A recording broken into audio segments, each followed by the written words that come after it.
తెలంగాణ గట్టు మీద ఫిరాయింపు రాజకీయం గరంగరంగా మారుతోంది. జంపింగ్ జపాంగ్స్ రచ్చ హీటెక్కుతోంది. కారు దిగి హస్తానికి షేక్ హ్యాండ్ ఇచ్చిన ఎమ్మెల్యేల సెంట్రిక్ గా అటు బీఆర్ఎస్ ఇటు అధికార కాంగ్రెస్ ఎత్తుకు పై ఎత్తులు వేస్తున్నాయి. వేటు వేయించి బైపోల్స్ తెచ్చేందుకు కారు పార్టీ స్కెచ్ వేస్తుంటే తమ గూటికి చేరిన ఎమ్మెల్యేల విషయంలో దాగుడు మూతలు ఆడుతోంది హస్తం పార్టీ. ఇంతకీ ఫిరాయింపుల విషయంలో ఏం జరుగుతోంది? కన్ఫ్యూజ్ అవుతున్నదెవరు? ఎవరిని ఎవరు కన్ఫ్యూజ్ చేస్తున్నారు? కాంగ్రెస్ బీఆర్ఎస్ ఎత్తుకు పై ఎత్తులతో పొలిటికల్ సిచ్యువేషన్ ఎటు టర్న్ తీసుకోనుంది?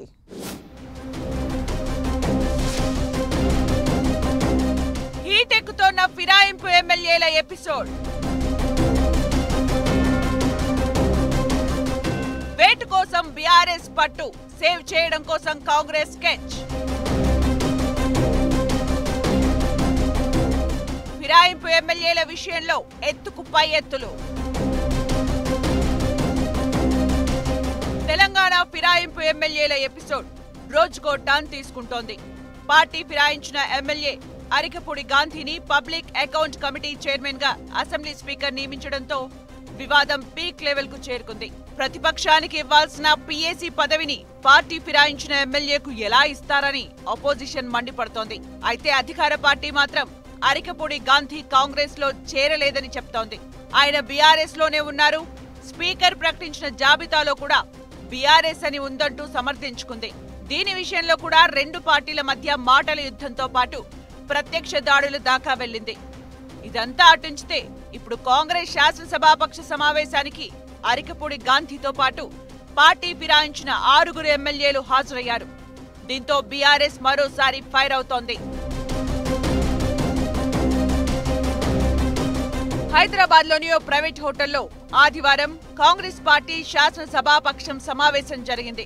ఈ మీటింగ్ కు బీఆర్ఎస్ నుంచి కాంగ్రెస్ లో చేరిన 10 మంది ఎమ్మెల్యేలు 6 హాజరయ్యారు. పీఏసీ చైర్మన్ అరికపూడి గాంధీతో పాటు దానం నాగేందర్, కడియం శ్రీహరి, తెల్లం వెంకట్రావు, డాక్టర్ సంజయ్ కుమార్, ప్రకాష్ గౌడ్లు అటెండ్ అయ్యారు. ఈ ఇష్యూపై బీఆర్ఎస్ మరోసారి గళమెత్తుతోంది. కాంగ్రెస్ లో చేరలేదని శాసనసభ వ్యవహారాల శాఖ మంత్రి శ్రీధర్ బాబు చేసిన కామెంట్స్ అబద్ధాలు అంటూ ఎక్స్ వేదికగా మాజీ మంత్రి హరీష్ రావు విమర్శించారు. అయితే దీనికి మంత్రి శ్రీధర్ బాబు మీడియాతో మాట్లాడుతూ హరీష్ రావుకు కౌంటర్ ఇచ్చారు. సీఎం తన నియోజకవర్గానికి వచ్చినందుకే అరికపూడి గాంధీ వచ్చి కలిశారే తప్ప సీఎల్పీ సమావేశానికి హాజరు కాలేదన్నారు. మిగతా బీఆర్ఎస్ ఎమ్మెల్యేలు కాంగ్రెస్ సమావేశానికి రాలేదని, కేవలం సీఎంను మర్యాదపూర్వకంగా కలిసి వెళ్లారని చెప్పుకొచ్చారు. సిద్దిపేట నియోజకవర్గానికి సీఎం వెళ్తే కార్యక్రమంలో హరీష్ రావు పాల్గొనరా అంటూ శ్రీధర్ బాబు ఎదురు ప్రశ్నించారు.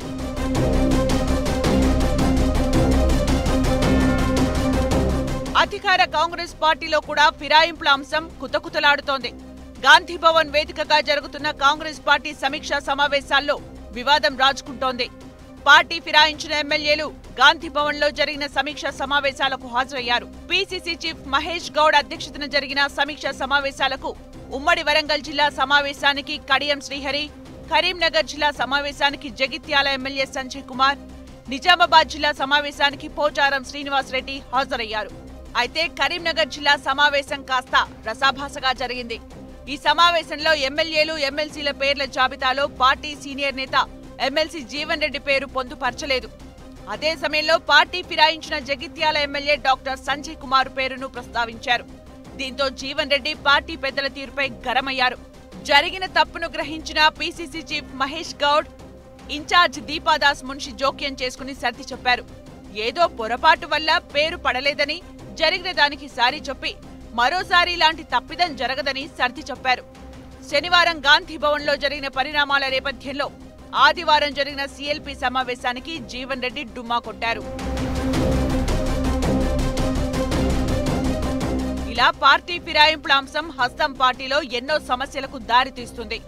బీఆర్ఎస్ మాత్రం పార్టీ ఫిరాయించిన ఎమ్మెల్యేలపై అనర్హత కోసం గట్టి ఆధారాలు సేకరించే పనిలో బిజీగా ఉంది. గాంధీ భవన్ లో జరిగే సమావేశాలకు, సీఎల్పీ భేటీకి ఫిరాయింపు ఎమ్మెల్యేలు హాజరైన ఎవిడెన్స్ ను సేకరించి కోర్టుల దృష్టికి తీసుకెళ్లాలని చూస్తోంది. మరోవైపు ఈ వ్యవహారం నుంచి తప్పించుకునేందుకు టెక్నికల్ అంశాలపై కాంగ్రెస్ ఫోకస్ చేసింది. డైలీ ఎపిసోడ్లా కొనసాగుతున్న ఈ ఇష్యూ ఇప్పట్లో కొలిక్కి వచ్చే అవకాశమైతే కనిపించడం లేదు. అయితే ఫైనల్ గా ఎవరు పై చేయి సాధిస్తారనేది మాత్రం హాట్ టాపిక్ గా మారింది.